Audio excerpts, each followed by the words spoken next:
지방간에 대한 부분을 여러분들에게 말씀을 드릴 건데 이것도 역시 통증 중에 하나예요. 사실은 지방간도 증상 중에 하나입니다. 사실 지방간 자체가 병은 아닌데 이게 이제 병명이 되어버렸죠. 일반적으로 우유, 계란, 고기, 술, 제과점 빵, 혹은 분식 같은 거, 튀김 음식 이런 음식을 먹는 경우에 대부분 지방간을 갖게 될 확률이 되게 높습니다. 지방간이라는 말은 말 그대로 간에 축적된 지방을 말합니다. 근데 이게 양이 얼마나에 따라서 위험 수준까지 갈 수 있는데 지방이 간 무게의 한 5% 이상이 되면 지방간이라고 불려요. 간이 1.4kg인데 거기에 5%, 많은 사람은 10% 이상이에요. 정말 심각한 사람은 10% 이상까지도 가기도 합니다.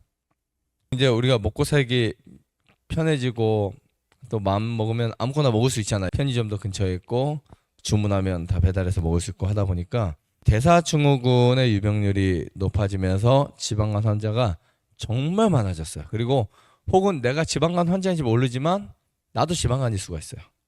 또 한 가지 문제는 정상 체중 이상인 분들은 대부분 지방간을 갖고 있는 경우가 아주 높다는 거예요.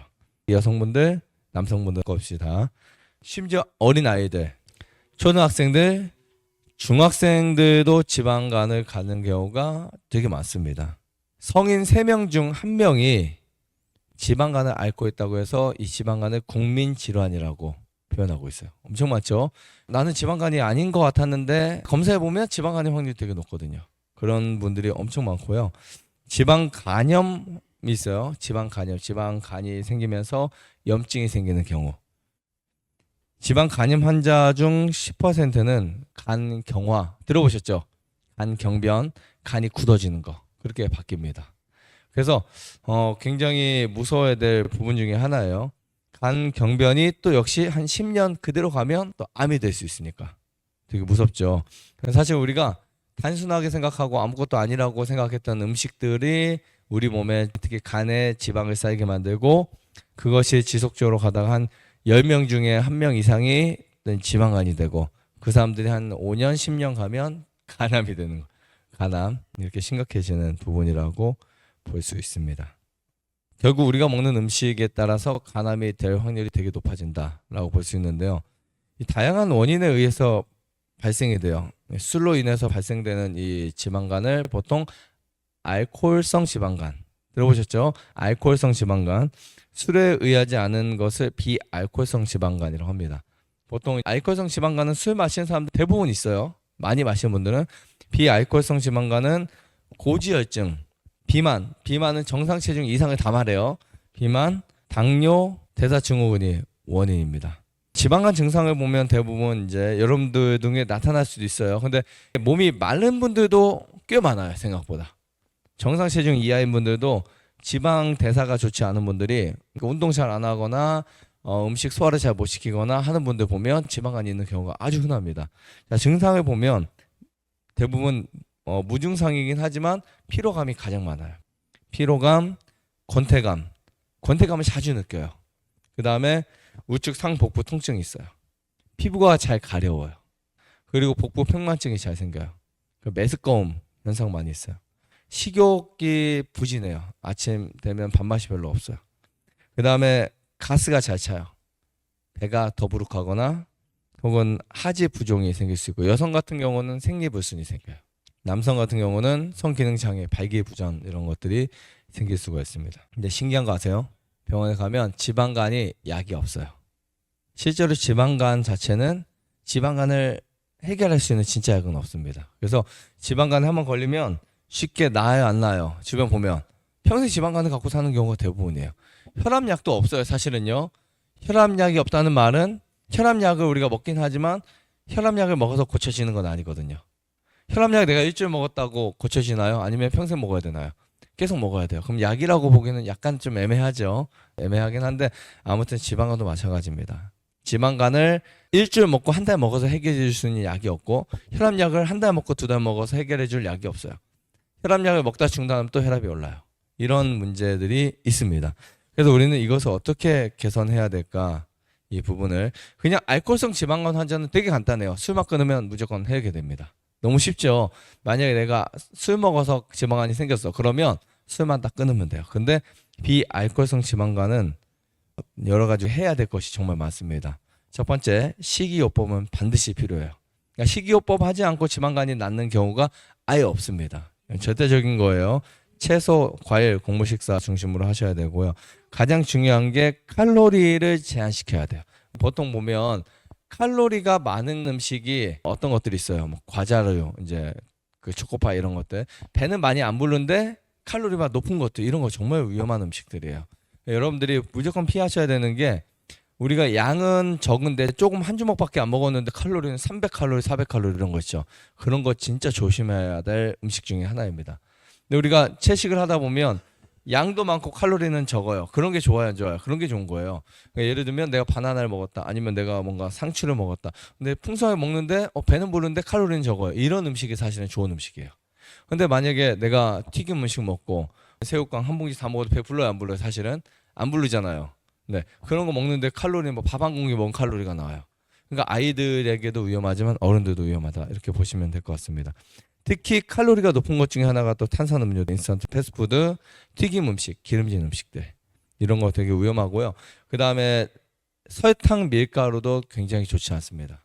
여러분들이 이 내용들만 좀 알아도 주변에 있는 지방간 환자 다 고칠 수 있어요.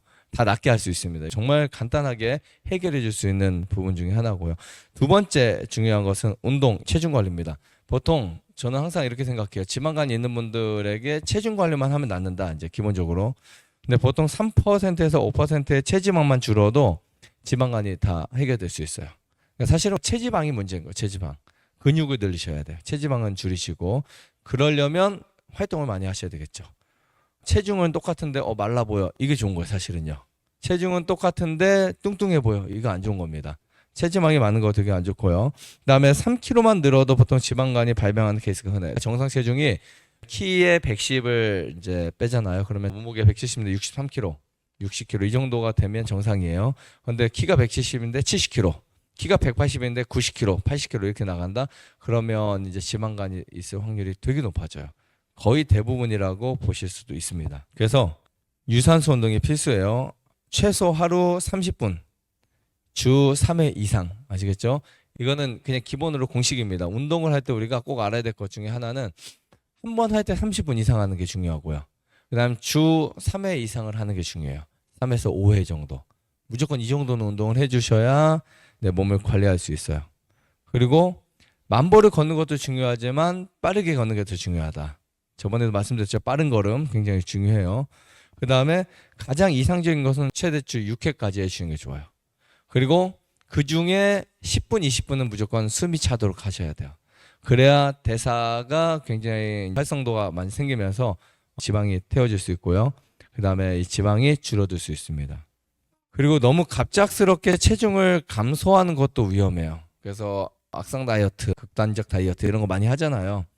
저탄고지 이런 것들. 근데 되게 위험한 게 뭐냐면 오히려 지방간을 악화시킬 수 있어요. 담석증이 유발됩니다. 갑자기 살을 많이 빼는 거.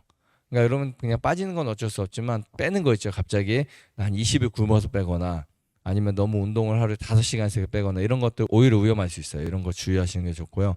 이러면 담석증이 유발될 수 있어요. 그래서 최소한 6개월 정도. 그러니까 사실 체중을 과하게 뺀다 하더라도 일주일에 1kg 이하로 빼라고 권장하고 있어요. 그 다음에 금주 금연 중요합니다. 비알코올성 지방이 알코올성 지방이 아니라도 술을 조금씩 마시는 분들 있죠. 금주 무조건 필수예요. 금연하고. 네 번째는 가장 중요한 부분 중에 또 하나인데 규칙적인 수면이에요. 자, 밤에 잠을 새거나 오래 잠을 자지 않는 경우에 불규칙한 수면 자체는 간에 굉장히 해롭습니다. 정말 해로워요. 지나치게 부족한 수면을 우리가 갖게 되면 간에 악영향이 끼쳐질 수도 있습니다. 왜냐하면 간이 제대로 작동할 수 없으니까. 그런 사람들이 튀김 음식 좀 먹거나 초코파이 먹거나 하면 지방간이 형성될 확률이 되게 높습니다. 그러니까 결국은 저는 개인적으로 그런 생각을 해요. 저는 일주일 중에 일주일을 제가 보내면서 잠이 부족하면 무조건 저는 채워야 된다고 생각하는 사람이에요. 예를 들면 하루 7시간, 적어도 7시간, 8시간 최대. 자, 이렇게 우리가 잠을 충분히 자야 되는데 잠잔 시간이 아깝다고 4시간 자거나 하는 사람들, 그만큼 그 4시간에 대한 문제 발생, 4시간에 대한 그 부분을 다른 것으로 채우셔야 될 거예요. 돈으로 채우시든지 아니면 뭔가라도 채워줘야 돼. 이거는 불변의 법칙입니다. 이 불변의 법칙에서 간에 특히 치명적인 게 수면인데 가능한 정상적인 수면을 취하셔야 돼요. 그리고 만약에 수면 시간을 줄이고 싶다. 그럼 저녁 시간을 절대 줄이지 마세요. 새벽 시간을 줄이세요. 아시겠죠? 보통 잠이 부족한 사람들의 특징 중에 하나가 10시, 11시, 12시, 1시까지 잠을 잘 안 자요.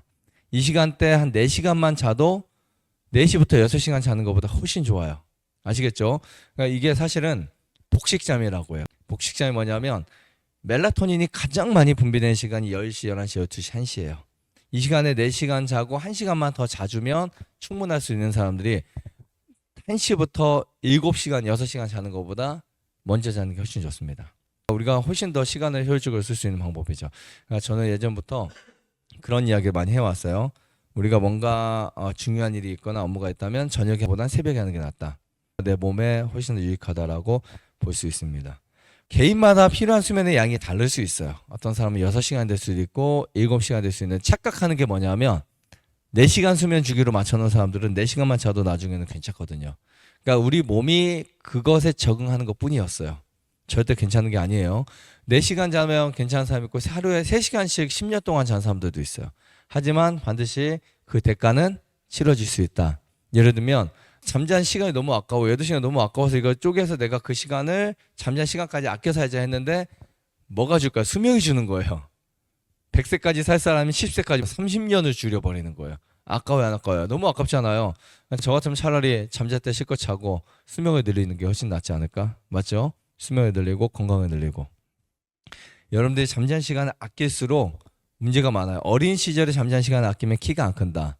성인 시간에 잠자는 시간을 아끼면 병이 생긴다. 그죠? 이런 부분들을 기억하셨으면 좋겠습니다. 업무 효율도에서도 되게 달라요. 업무 효율도, 그 다음에 사람의 민감성, 그 다음에 사람의 어떤 지능, 두뇌 이런 부분에 있어서 수면이 주는 영향이 굉장히 크다라고 볼 수 있습니다. 자, 게다가 불규칙한 수면으로 몸의 리듬을 담당하는 이 체내 시계가 흐트러지면 간암에 걸린다는 연구 결과가 미국에서 나왔어요. 간암은 바이러스 감염으로부터 발생하는 경우가 많은데 비만 등으로 간에 쌓이는 지방 간에 걸려도 발병률이 높아집니다. 그럼 지방간 누가 빨리 걸리냐? 잠을 부족한 사람이 빨리 걸린다라고 볼 수 있습니다. 자, 소등 시간을 달리해서 8시간의 시차가 있는 장소를 오가는 것과 같은 환경을 만들어 쥐를 실험합니다. 쥐를 이제 사육하는데 2개의 시간대를 3, 4일마다 왕복하게 해서 체내 시계에 흐트러지는 생활 반복을 시켜줬어요. 그러니까 자꾸 수면 리듬을 바꿔버린 거죠. 건강에 좋은 먹이를 주어도 쥐는 비만해져서 결국 1년 9개월 후에 거의 모든 쥐가 지방간에 걸렸습니다. 너무 신기하지 않아요?